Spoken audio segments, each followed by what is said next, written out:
ஸ்ரீ சங்கரா TV நேயர்களுக்கு வணக்கம். சுபதினம் நிகழ்ச்சியில் அனைவரையும் சந்திக்கிறதுல மிகவும் மகிழ்ச்சி. இன்னைக்கு ஆகஸ்ட் மாதம் 13ஆம் தேதி வியாழக்கிழமை. இந்த நாளுக்கான 12 ராசிக்கும் பலன் மற்றும் பரிகாரத்தை பார்க்கலாம். அதனைத் தொடர்ந்து கேள்வியும் உண்டு. இன்னைக்கு சந்திரன் மாறி இருக்கிறாரு. கேத்துவோட இருக்கக்கூடிய ஒரு கிரகநிலை.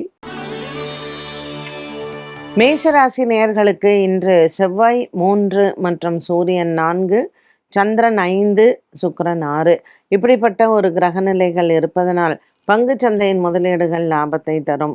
தனகாரகன் குடும்பகாரகன் ஆகிய சுக்கிர பகவான் நமக்கு 6ஆம் இடத்தில் சஞ்சாரம் செய்கிறார்.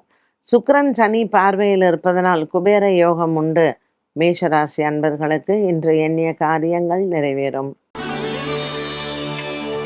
ரிஷபராசி அன்பர்களுக்கு பல நாள் போராட்டங்கள் முடிவடையும். எடுத்த காரியத்தில் இன்றைய நாளில் அலுவலக வேலைகளில் இழுபறியாக இருந்த நிலைமைகள் மாறும். தேடிக்கொண்டிருந்த முக்கிய ஆவணங்கள் மற்றும் தங்கம் வெள்ளி தொலைத்தது இன்று உங்கள் முயற்சியால் கிடைக்கும். ரிஷபராசி அன்பர்களுக்கு மனதளவில் திருப்தியும் சந்தோஷத்தையும் தரக்கூடிய நாள். மிதுன ராசி நேயர்களுக்கு இன்று மனதில் சின்ன குழப்பங்களும் சஞ்சலங்களும் வந்து போகும்.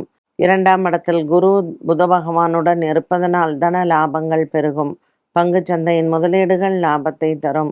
இன்று குரு வாரத்தில் நவகிரக குருவை வணங்கினால் மிதுன ராசி அன்பர்களுக்கு நன்மைகள் உண்டு. கடகராசி அன்பர்களுக்கு இன்று குரு புதன் சூரியன் ராசியில் இருப்பது மனதளவில் சின்ன குழப்பங்களை கொடுக்கலாம். பெரியவர்களின் உடல் ஆரோக்கியத்தில் கவனம் தேவை. ஆயில்ய நட்சத்திரக்காரர்களுக்கு இவர்களினுடைய பிள்ளைகள் மூலமாக ஒரு சில விரயங்கள் ஏற்படும். ஆரோக்கியத்தில் கவனம் தேவை. சிம்மராசி அன்பர்களுக்கு இன்று சந்திரன் ராசியில் இருப்பது மனக்குழப்பத்தை கொடுக்கும். ராசியில் சந்திரன் கேத்து 8ஆம் இடத்தில் சனி இருப்பதனால் சிம்மராசி நேயர்கள் இன்று நவகிரக வழிபாட்டை மேற்கொள்ளலாம். புதிய முயற்சிகளை தவிர்க்கலாம். இன்று பிறரிடத்தில் வாக்குவாதங்களை தவிர்ப்பது நல்லது. கடன் கொடுப்பதோ கடன் வாங்குவதையோ தவிர்க்கலாம். கன்னிராசி அன்பர்களுக்கு இன்று சுக்கிர பகவானின் சஞ்சாரம் மனதில் இருக்கக்கூடிய ஒரு சில குழப்பங்களை தீர்க்கும். இன்று குடும்பத்தில் பெரியவர்களின் ஆசீர்வாதங்களை பெறக்கூடிய நாளாக அமைகிறது. கன்னிராசி அன்பர்களுக்கு கூட பிறந்தவர்களால் ஏற்படக்கூடிய பிரச்சனைகளுக்கு முடிவுகள் வரும். இன்று துலாம் ராசி நேயர்களுக்கு அலைச்சல்கள் அதிகம் இருக்கும்.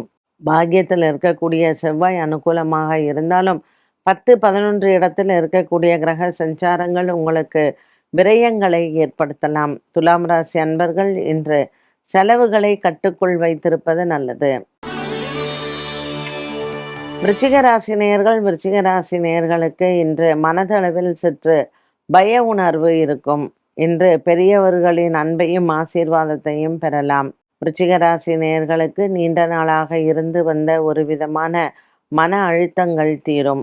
இன்று பல மாதங்களாக இழுபறியில் இருந்து வந்த வேலைகள் முடிவிற்கு வரும்.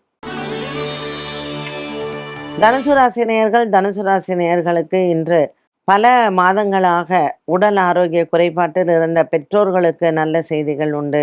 குடும்பத்தில் நீண்ட நாளாக இருந்து வந்த ஒருவித மனக்குழப்பங்கள் மாறும். தனுசு ராசி அன்பர்களுக்கு 7ஆம் இடத்தில் செவ்வாய் 8ஆம் இடத்தில் சூரியன் இருப்பது சின்ன சின்ன பிரச்சனைகளுக்கும் இன்று முடிவுகளை பார்க்கலாம். மகர ராசி அன்பர்களுக்கு இன்று மனக்குறைகள் இல்லை. சந்திராஷ்டம தினமாக இருந்தாலும் உத்திராட நட்சத்திரக்காரர்களுக்கு இன்று விநாயகருக்கு விடலை தேங்காய் உடைப்பது நல்லது. குருவாரமான இன்றைய நாளில் குருவின் அனுகிரகம் உண்டு. கும்பராசி அன்பர்களுக்கு இன்று நீண்ட காலமாக இருந்து வந்த உடல் ஆரோக்கிய குறைபாடுகள் தீரும். 7ஆம் இடத்தில் சந்திரன் கேதுவுடன் இருப்பதனால் தொலைதூரத்தில் இருக்கக்கூடிய மனைவிகளிடமிருந்து உங்களுக்கு நல்ல செய்திகள் வந்து சேரும். பிரிந்த கணவன்மார்கள் மீண்டும் மனைவியிடத்தில் சேருவது இன்று உங்களுக்கு நல்ல ஒரு பேரும் புகழும் உண்டு. கும்பராசி அன்பர்களுக்கு இன்று விநாயகர் ஆலய வழிபாடு மற்றும் தட்சிணாமூர்த்தியை வணங்கலாம். மீனராசி நேயர்களுக்கு இன்று வெற்றி செய்திகள் காத்திருக்கிறது. உடல் ஆரோக்கியத்தில் இருந்து வந்த ஒரு விதமான மன அழுத்தங்கள் தீரும். குடும்பத்தில் ஏற்படக்கூடிய ஒரு சில மன சோர்வுகளை இன்றைய நாளில் நீங்கள் பிள்ளைகள் மூலமாக தீர்க்கலாம். இன்று புதிய கடன் முயற்சிகள் வெற்றியை தரும். 12 ராசிகளுக்கும் உண்டான பலன் மற்றும் பரிகாரத்தை பார்த்தோம். இந்த நாளுக்கான கேள்வியை பார்க்கலாம். சொந்தமாக வீடு கட்டியும் அதில் குடியேற முடியாமல் இருப்பதற்கு காரணம் என்ன? இப்போ இவர் கேட்ட கேள்விக்கு நிறைய காரணங்கள் உண்டு. இப்போ வீடு கட்டி போக முடியல அப்படின்னா, கிரகங்கள் ரீதியா இப்போ உங்க ஜாதகத்துல கிரகங்கள் ரீதியாக பிரச்சனைகள் இருக்கலாம்.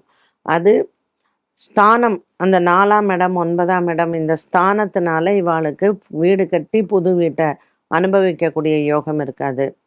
இன்னொன்று காரணம் என்னன்னு கேட்டிங்கன்னா, தசா, புக்தி, கோச்சாரம். இப்போது அர்த்தாஷ்டம சனி நடக்கிறது, அஷ்டம சனி நடக்கிறது, அப்போல்லாம் வந்து பூமி பிராப்தம் ஒரு சிலருக்கு வராது. அடுத்தது வந்து பார்த்திங்கன்னா, பரம்பரையாக இவாளுக்கு பூமி சாபம் இருந்தால் இவாளால் போய் ஒரு சொந்த வீட்டில் வாழ முடியாது, சந்தோஷமாக வாழ முடியாது, போகவே முடியாது, போனாலும் வியாதியாக இருக்கும். இது பரம்பரையாக வந்த பாபங்கள். அதனால தான் அப்போல்லாம் வந்து பூமி தானம் பண்ணுவாங்க. பூமி தானம், ஸ்வர்ண தானம், கோதானம், அன்னதானம், வஸ்திரதானம் இந்த தானங்கள் எல்லாம் பாபங்கள் தீர்றதுக்காக செஞ்சது தான். ஸோ இந்த பூமி நமக்கு எப்படி வந்தது, நம்ம முன்னோர்கள் அடுத்தவங்களை ஏமாற்றி அந்த சொத்தை வாங்கியிருக்காங்களா, இந்த மாதிரியான விஷயங்களில் நம்மளும் அதை தீர பார்த்து அதுக்கு பிராயச்சித்தங்கள் செஞ்சு பூமியை, ஏன்னா மண் தோஷம் அப்படிங்கிறது ரொம்ப பெருசு. நம்ம நினச்சிப்போம் காலசர்ப்ப தோஷம்.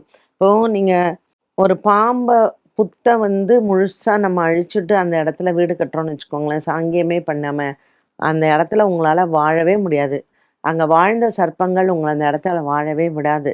அதனால் நம்ம வேணால் நினச்சிக்கலாம் நம்ம வந்து ரொம்ப சாமர்த்தியமாக வீடெல்லாம் கட்டி, வாழவே விடாது. மரங்கள் இருந்து மரங்களில் கூடுகளில் இருந்து அந்த மரங்களை அழிச்சிங்கன்னா பட்சிகள் சாபம் உங்களை வாழவே விடாது.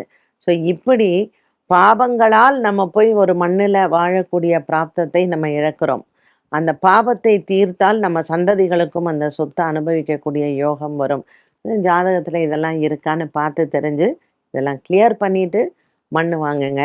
இல்லைன்னா இஎம்ஐ கட்டணும், மனசு நிறையா கஷ்டங்கள் இருக்கும், வீட்டை போய் அனுபவிக்க முடியாது.